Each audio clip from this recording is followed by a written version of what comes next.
Anggara kasih aku tinimbalan menyang ngarsa dalem ingkang sinuwun Prabu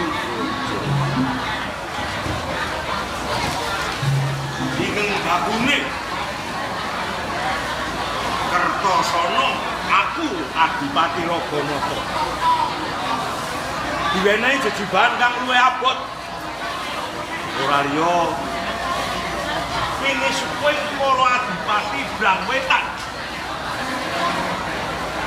para Dewan Sabta Prabu menggalih mikir ngerancang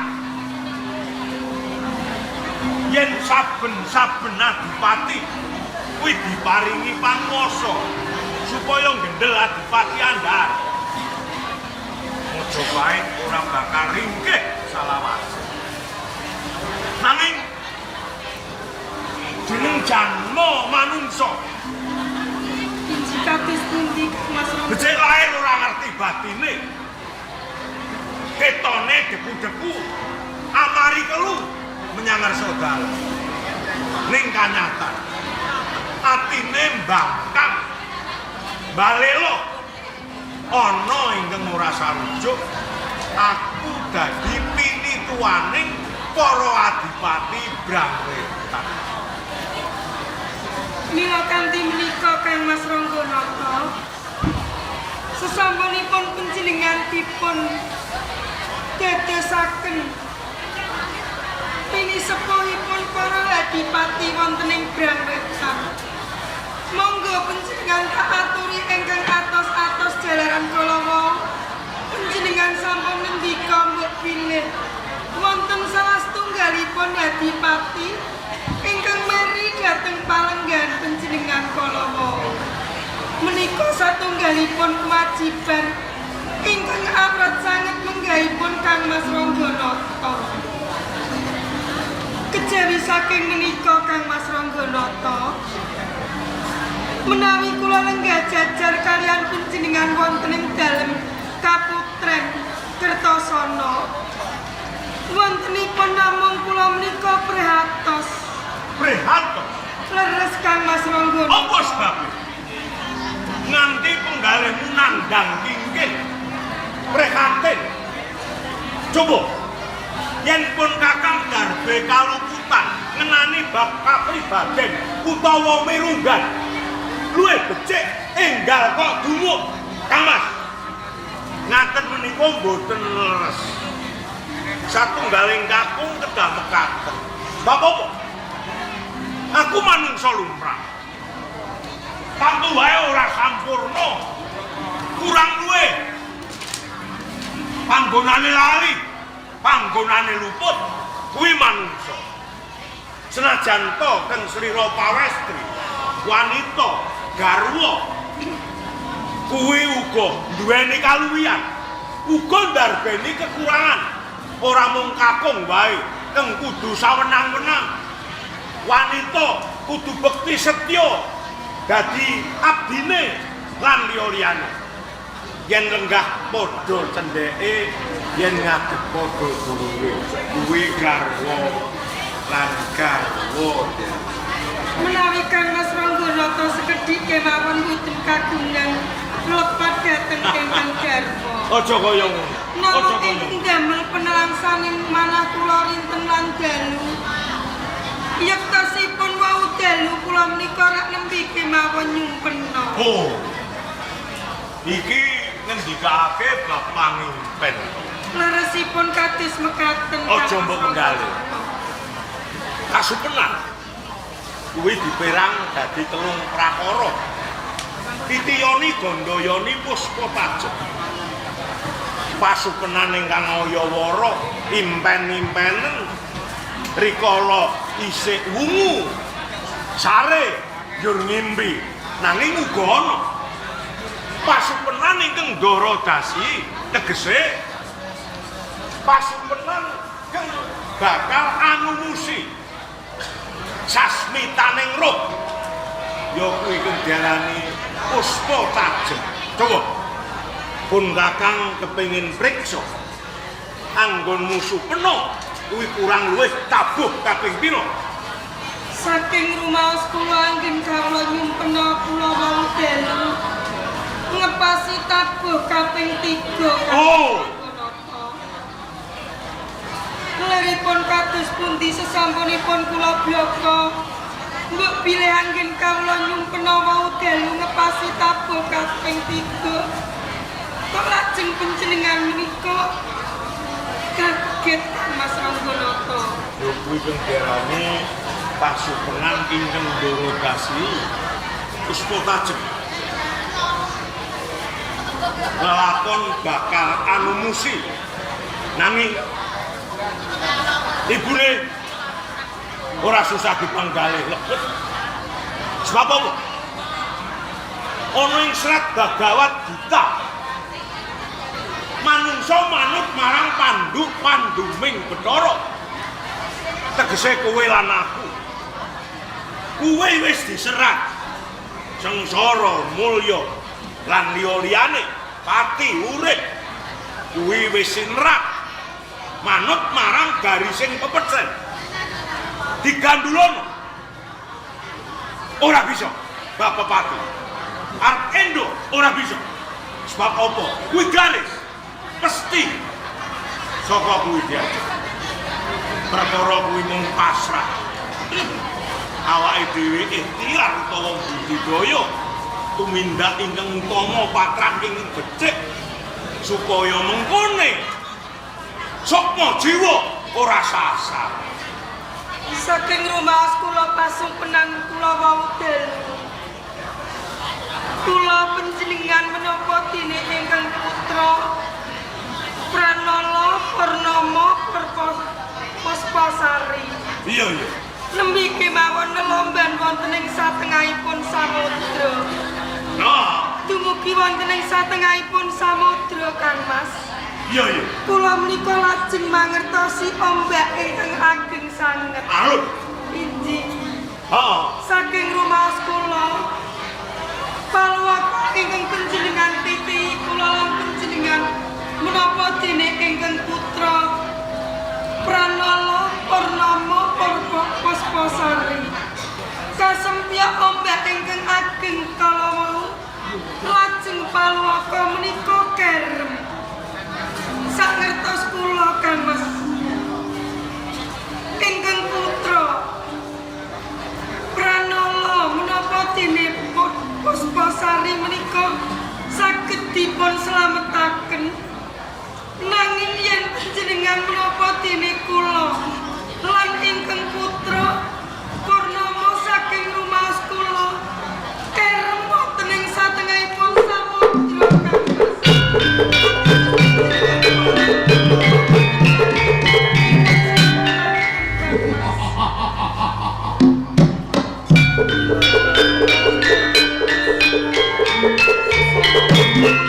Hei, ojo podo enak lan kepenak. Berliga cikang sutumpang. Koso ingkang wadi kemelan. Pilorojo. Yo hari ini, Entah nanti gak akhir pola ini. Pilorojo.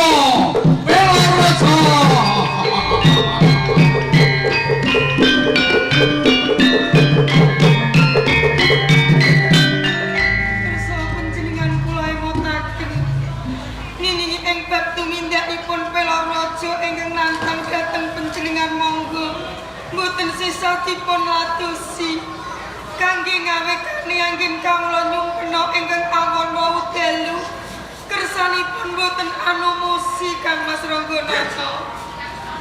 aku sawijining adipati. Yen to pancen aku mung mender ana perkara kaya iki. Ateges aku ora tanggung jawab. Anggonku bekti marang utah gedheku Ibu Pertiwi Bapa Akoso ing kraton Mojopahit. Saka kuwi mau tak ngendika.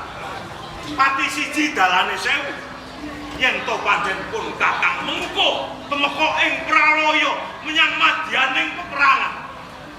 Kang slira mongko sampun ngendika ingkang Jajan. kados mekaten Bombong. Gunata. yen darbeni Jenengan kula emotaken Garwo. sampun ngantos tindak saking negeri Kertosana mriki Kang Mas. sedane amarga lelabuh marang negara kuwi pahlawaning bangsa tansah demot-emot dening para kawula alit ingkang bebodro menyang sakukuban kraton Majapahit. Mula pun kakang nuwun pamit. Pun kakang yang dalem. Sampun Slira yang dalem. sampun ngantos panjenengan tindak saestu. Kula ngeman dhateng kula warga wonten ing Kadipaten Kertosana mriki Kang Mas. Kula ngatosaken sanget menawi pasupenan kula ingkang kondel lajeng anumusi Kang Mas. Kabeh ora kena tindan. Kersa panjenengan kula emotaken saestu. Garis lan pepestek. Sampun Kang Mas Ranggonata. Yang dalem. Kang Mas Ranggonata.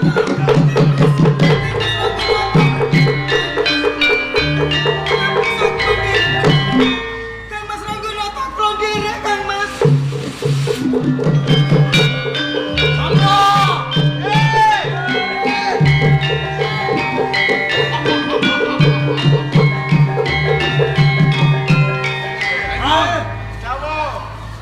Aku wis kadung penantang.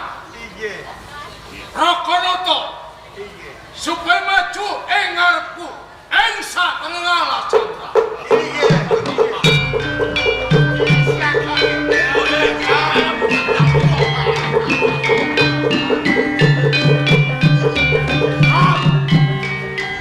Kurang tata patra. Piro. Pram, Ayo. Napa kepareng dipun lateni? yang gitu. Kowe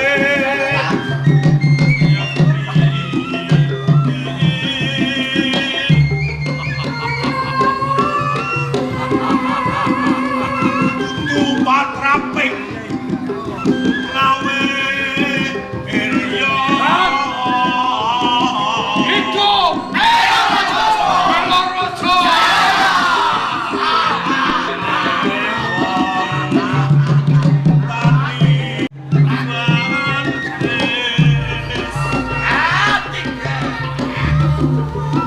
Suke kantel bodo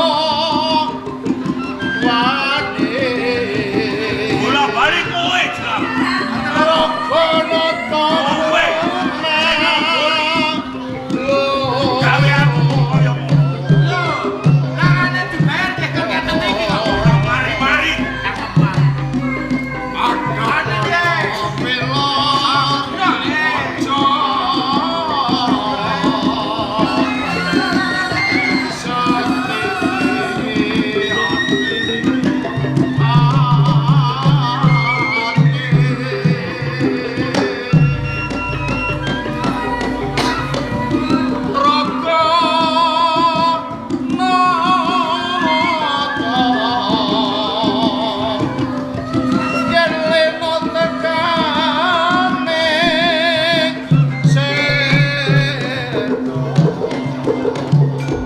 ayo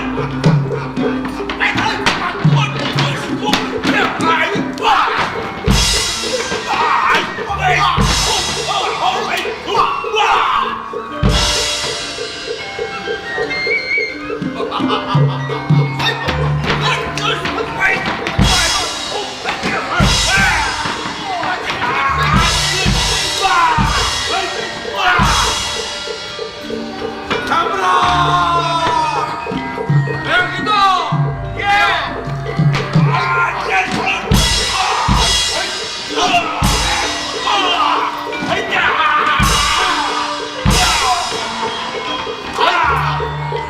Stop. Yang itu.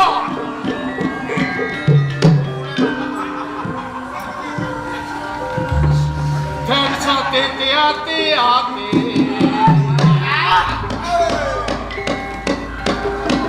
Rakanoto ingkang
Mandene kok ngono ae.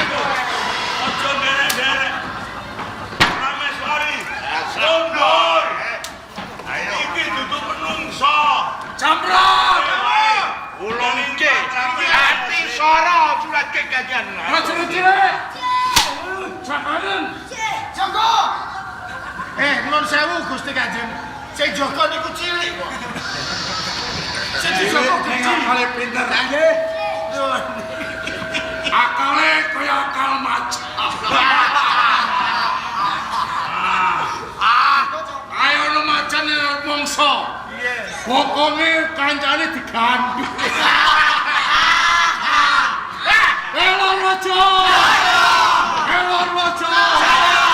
Hidup Elor Raja. ora langgeng. Urip kuwi bakal mati. Ya, gini kecakeman Ora selawase urip. Jer. Benar garap karo aku. Danek goro. Danek. Danek saiki panguwasa saka ing Kertosana. Ketunggule yuda. Kowe kok pasrahke aku mulya uripmu. Karuananmu. Yen kok kuwi. Kowe baci apa? Aku rila mati. Yen ngulungke serat kekancingan. Nggih. Kawruhananmu Pelor Raja.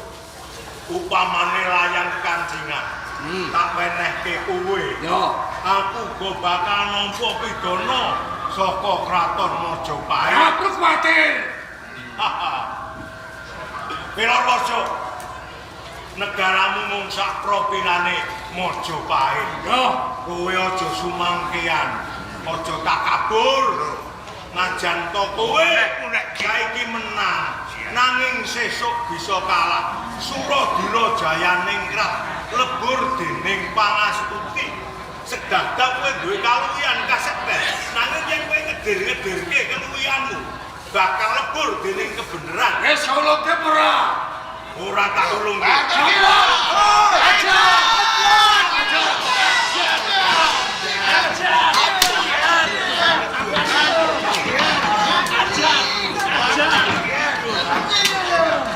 Aja. Majuret. Cekel dijemenengke. Nggih. Nggih. Iki nuwun sewu Gusti Kanjeng. Niku lek nek mripate tak kacarane truco gedang. Ojo jambak. Aja Pak. Ayo. Wes ora sange-sange. Ron. Sarang. Iki jawa. Wajibamu. Joko karane. Kok nek Joko wedan lho iso. Pelor Raja. Saiki pilih bukti apa mati? Pilih bukti mati. Aku sumpah. Katimbang aku mbok kongkon ngulungke serat kekancingan. Ateges aku pengacut.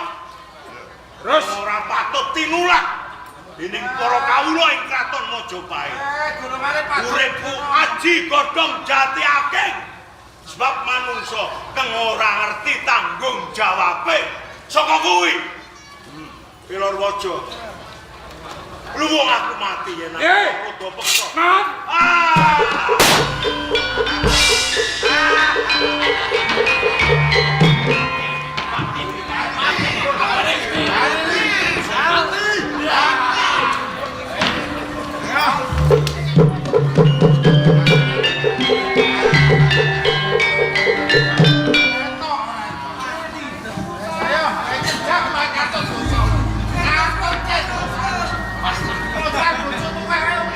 Kamrang. Oyang kita. Kirwa kuncur kepateni kaya ngono. Bojomu wis mati lho, Ben. Golek sing Suti.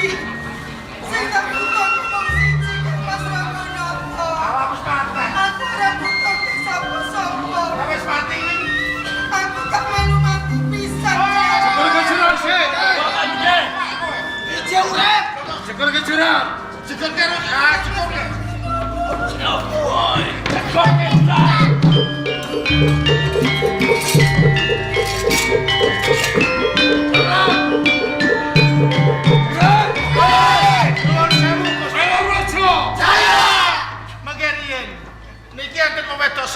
dinapakne. Eman. Lho iki eman-eman iki. Niki eman-eman. Cobi. Aku ono sing ngene. Pak. Jambrang, Apa?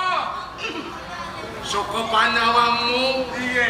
wanita iki ayu ora? Lho, niki mboten trimo ayu. Semebet nggih ngeten. Niki wong wedok sing dimestani semok sedut. Maksamu Iya. jlete omonganmu. Lho kula ora gadah jamprang. Brang, Dawuh. prajurit. Saka Pati. Yen nganti ana prajurit saka ing Kertosana. Ae, Podomo. Tumbak, tameng. Samrake. Ampun Satenono wae aku. ampun ditatoni dedal. Ampun eman-eman iki. Katimbang aku gak bisa Tinggal kejalan kula penane mawon. Tresnani. Ayo Pelorojo. Ora perlu kowe dadak ngiman lan aku. Wis iki manut ora seko karep. Manut mangsamu. Penak-penak. Itu. Maksudku.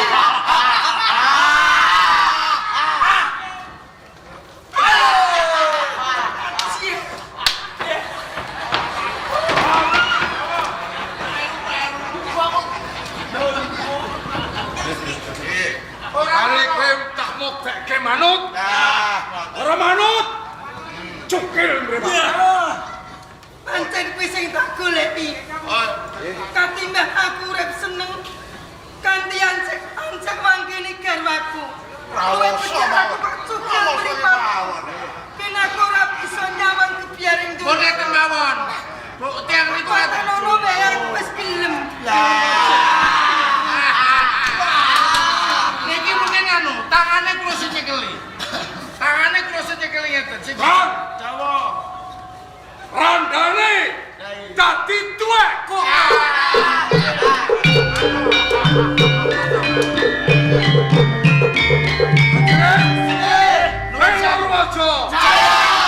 Pun purun mawon niki jeragan lho. Juragan, Jeragan niki. ya wis ben. Duite oke. Arep iki duwite oke. Nang aku ra sudi. Aku mau dadi garwamu. Tujuan ing manusa. Ning jebul atimu kaya dene. Wis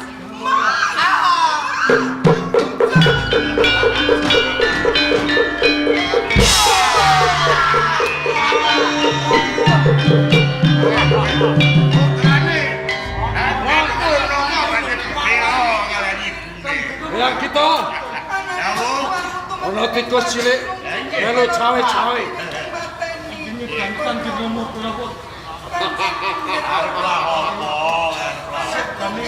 Yang kita yer, ye, tikus cilik rene. Kowe tikus cilik, tikus putih, Tikus cilik. melu Nuwun sewu Gusti cawe-cawe. Kanjeng. Kenging menapa? Nuwun sewu. Bram, sakit sik, Bram. Sakit sik. Ana tikus putih. Kula kanjeng niku wedok. Lajan to pendandan syok aku. Kula anggap tikus sithik. Dari sawe, Ora dipun Romo. Tuan pun Romo lan anak ibumu. Purnama. menika leres kula Andel dipun Romo. kulit apa wis. Lepatipun Kanjeng Romo lan ibu menapa? Alah, boten sabar, boten sabar. Dan Kanjeng Romo. Perkara luput kuwi dindit dikempit parputane wong tuamu. Preko tungguling yuda ing negara Kertosana. Jane ora kuwi sing duwe. Iki sing dipasrahi. Sing direbut karo wong tuamu. Tikus cilik. Yen kira minggir cukil mripatmu. Kau pengen balas sedanipun Kanjeng Romo.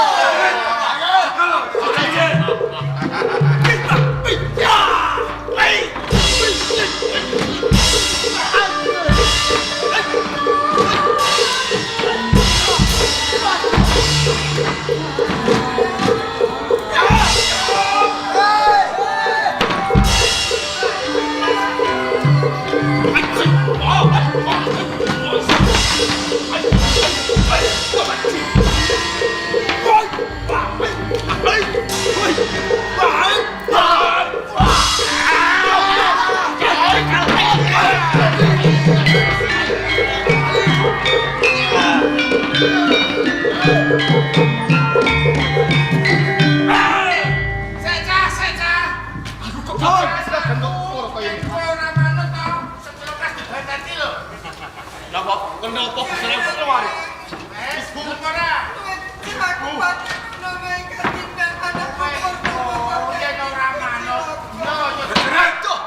Kita cilik. Dia bela kamu. Pantai membela diaspor lo. Sakit nyeblak kowe laras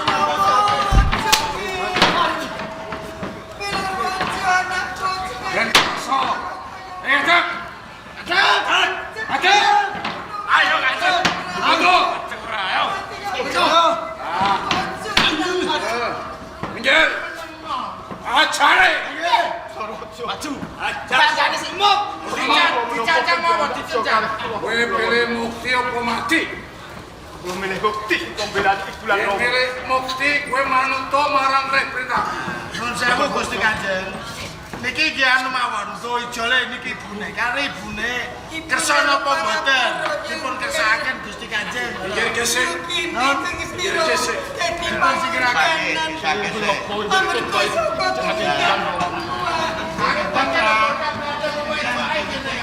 Ram. Salah. Salah kok serat.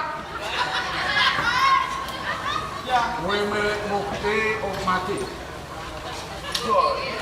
Anakmu milik mulak milik kosong.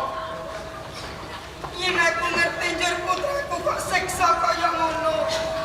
Luwih becik aku mati wae, pikuna apa aku urip mukti. Kok nantang mati. Aduh, sakit. Sawang. Sawang. Ibu. Iki sak.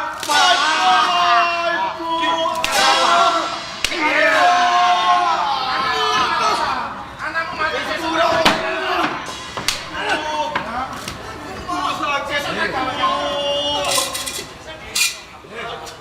Anakmu tak Ibu.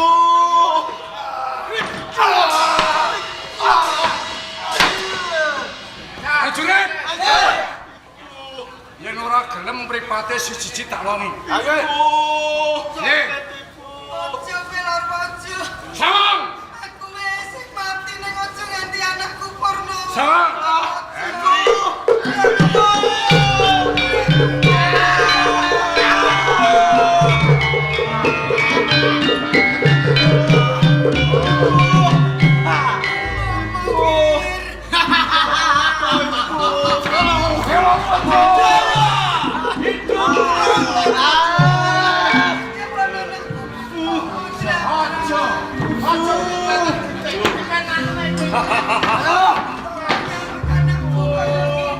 Pon kesane pon jak ketilane.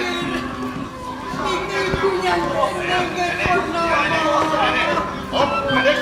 Ibu jaluk pangapura yungkir. Ye. Ngono to ingkang putra Purnama kana. Piye? Maksudi. Wong durung tak cukel pripate kabeh. Pon, Apa kudu sakane? Tak cukel pripate. sampeyan niku mau ngaji dipenane. Arep dipenane wae kok angel men kowe. Aku ora sudi. Aku ora sudi mati pelor ojo. Aku dadi garwane pelor. Prajurit. Roke. Chandra. Roke. Piye? Siapa? Aku wis kasihan joprang terus. Kantong karo-karo.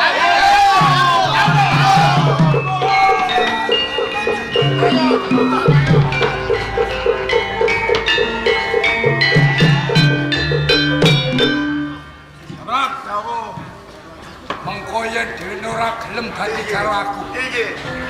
Mripat ingkang isih siji Piye? tak cukire. Sirahe tak pancunge nang alun-alun.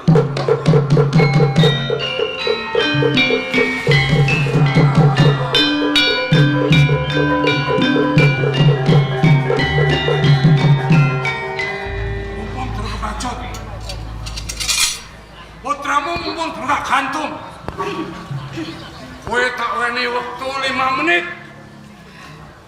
Kanggo mangsuli tembungku. Kowe gelem ngladeni aku apa ora? Kula beli aku wis kondo. Yen satenan aku ora sudi dadi garwamu pelor ojo. Ye, Apa meneh aku wis ngerti kedadian garwaku mati. Putraku uga kok piloro nyang gantungan ngono kae mau. oh, Aku njaluk mati wae. Patenono aku luwih dhisik. Nanging aja nganti anakku Purnama sing gantung. Kalau mati tak pateni tak iris sithik-sithik. Ingkang kaping sepisan lambemu sisih tengah. Nggih. Kula nyuwun bagian kula. Menang. Padha hati-hati. Mangsamu. Kowe nak njaluk mati tak pateni. Ora tak bres mati ora. Oke nakan kowe. Kamu Ingkang kaping sepisan lambe. Ping pindho irung. Ya toh? Kaping telu mripat sing separo. Ora tak kabeh iki. omonganmu saya ngledreh ora karu-karuan. Mula Yen ben aku ora ngoke ora kepenak. Ben aku kurang gadrah. Kowe gelem? Ora sudi. Aku mau. Aku iki mah nak kowe tak pateni. Mana bene? Mana pane? Bokongmu semok. Kula nyuwun bagian Gusti. Menang. Kerai. Kula nyuwun sithik mawon. Ini. Nun. Ini. Ya. Oh, terpilih. Nun. Merah jare sithik milih. Saestu. Apa sih pilih? Pemparengke. Ya, pilih. Mumpung turun. Anu kok niku gene rada pisah. Apa? Nun. Apa? Padha ediane. Aku ora ijan. Jlambrang karo pelok aja jebul gendeng. Nah aku ora gendeng. Ora mateni bojomu. Kula kowe gelem? Ora sudi. Mumpung gendengku durung tenanan. Oh, luwih becik aku.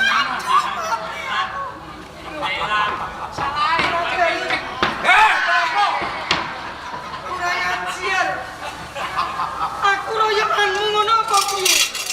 Saka mburi saka ngarep padha ngepuki dhewe-dhewe. Yo durung kebacut.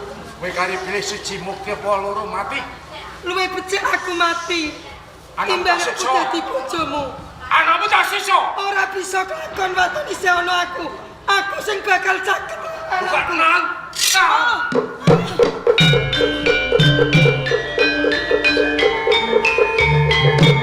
Gusti Kanjeng, eman-eman. Ayo aku patenono wae aku lilo. Eman-eman. Saiki uga aku mati saka tangane Pelaraja. Aku wis gelem. Ampun. Patenono wae aku. Maaf. Ampun. Maaf. Ampun. Ampun.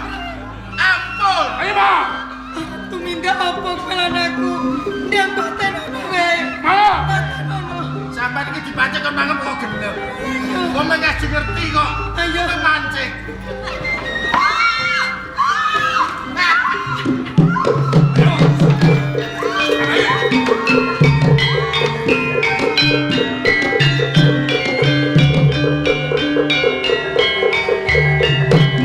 Rang. Dawuh. Ayo, buku. Niku wau kula rada masir ati kula. Barang dipun dawuh kon mangap niku lho. Mancing. Wae. Nun. Ayo kau sini pusaka. Iya ampun. Wis sama terakhir. Iya. Hop, kakek. Ampun, monggo.